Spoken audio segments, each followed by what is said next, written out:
Hey guys, welcome back to the Rift Initiative, and we're here today to talk about exploring your passions and productivity.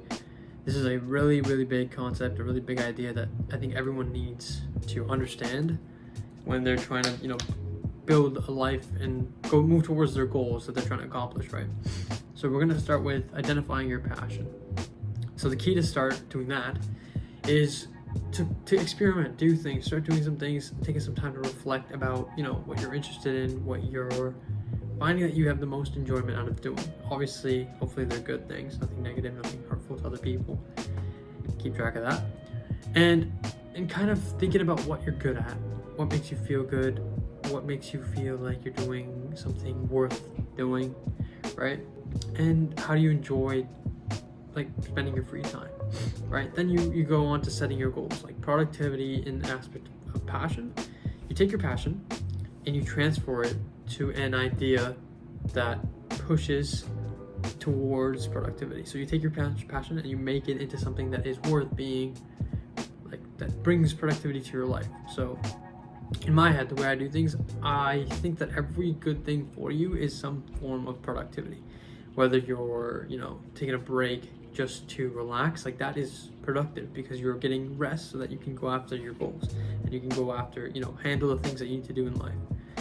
And then, so I think goal setting is a huge part of it. So understanding the idea that your passion is just an idea, but actively choosing to do those things in a set period of time and prioritizing them is what's going to get you to that next level. And that, that goes into creating a schedule. So once you figured out what you're passionate about, what you like, and again, that's going to come with practice and time, figure out a system where you can fit it into your schedule. So your schedule is probably really busy with school, work, or whatever you have to do in your personal life.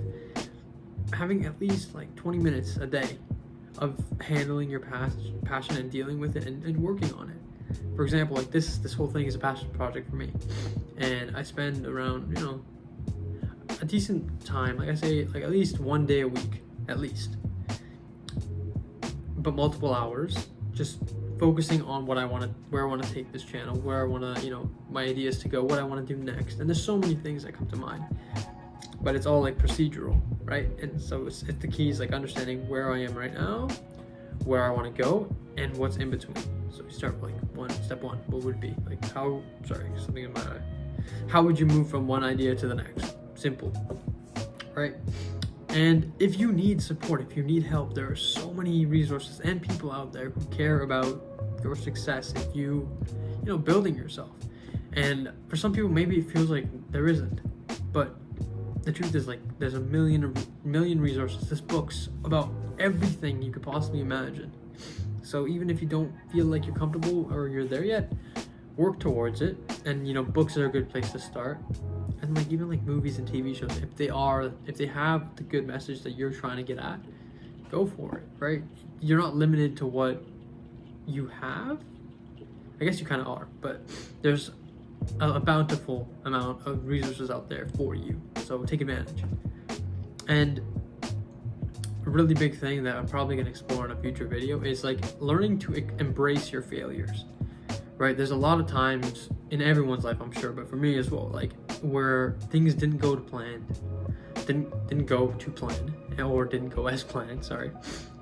And it's frustrating, it's annoying, and you feel like you don't know what to do next. But that's why the planning and the scheduling phase is so important, because you should account for any failures that you have. You aim high, you aim for that 100%, and if you end up shooting to a 90 or a 70, it's better than where you started. That's the important part. You have to understand where you started and take your time and move and progress at a pace that works for you, right? Obviously, don't get too comfortable, but the idea of failure should be something that excites you. You go and you aim to do the best you can, and you aim to do it properly. And if you fail, you learn from the mistakes. It's no big deal. Obviously, there's serious cases where things can go wrong, but you just have to understand or believe that things will go right if you put in the work, which is usually the case, right? So just a little bit about the passion, I guess, going after your passion part. There's no reason for you to feel like you have no passion, where everything enjoyable about life stems from some kind of passion, right? Whether it's sports or, art. or some kind of creative outlet for you. Like there's always going to be something, right? And if you don't know what that is yet, try it. Like look up, because there's millions of resources where you can just search up and be like, hey, what's a passion that I could pursue? One, right? Like what's something I could kind of start and see where it goes, like carving, pottery, you know, writing, poetry. There's so many different things. So don't limit yourself, and don't feel like, you know, you don't know where, like don't feel like you're limited to what you do now, because there's always more you can do and always more things that you can start and pick up. Like it's only as hard as you think it is, right? And I think that might be like a loose-ended statement, but if you really want to do something, go after it. And if you struggle, you know, look around you. There's people who are there to help you, your friends, your family, you know, support systems, websites, even like Talk. I don't know, what was I gonna say? Like people like online, I forgot what they're called, like help people like you know, slipping my mind, like Kids Help Phone. Like there's people who are out there willing to help you succeed, right? And it's even like for people who are in school, there's so many resources out there with your teachers. Talk to them, talk to your professors, talk to your teachers. For those of you in careers, speak with people who like are supervisors or people who have been in your position before, and see what they know and what you can learn from that, because I think it's really, really valuable. In terms of productivity, it's a little bit of a tricky thing because it all depends on how you work. So the only way you can really figure it out is practice. So spend the time with yourself. Pay attention to how you learn, how you work, how you kind of feel around, you know, the exploration of like success. How are you managing stress? How are you managing a large amount of tasks to accomplish? How are you managing your mentality, right? And that all comes together to make your productivity. So for starters, for those of you who feel like, you know, you're in a bit of a like rough spot, take it easy, take it slow. I don't know it's easier said than done, but pay attention to every single thing that you do in the process of becoming productive, of getting into a groove, and also like getting work done.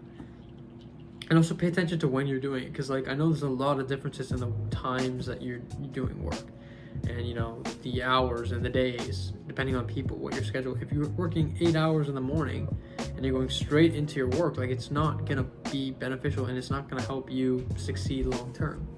It's better for you to take, you know, a 20-minute, 1 hour break from work just to cool down, and then go in 10-minute increments, like on your work. Like it's not, I can't stress enough how particular you need to be about your own productivity, because it's all, no one can teach you how to do it. It's all about what you feel, and what you feel, whoa, I just spoke twice, but what you feel is right, and how you feel while doing it, right? Because it's not going to be easy the first couple times, but as things go on, you'll figure it out. I hope that helps. And if there's anything that you know want to ask me, or you want me to talk about, or if there's anything I can learn, please let me know in the comments down below, or on the Instagram if you're watching from there. And I'll see you guys later. Peace.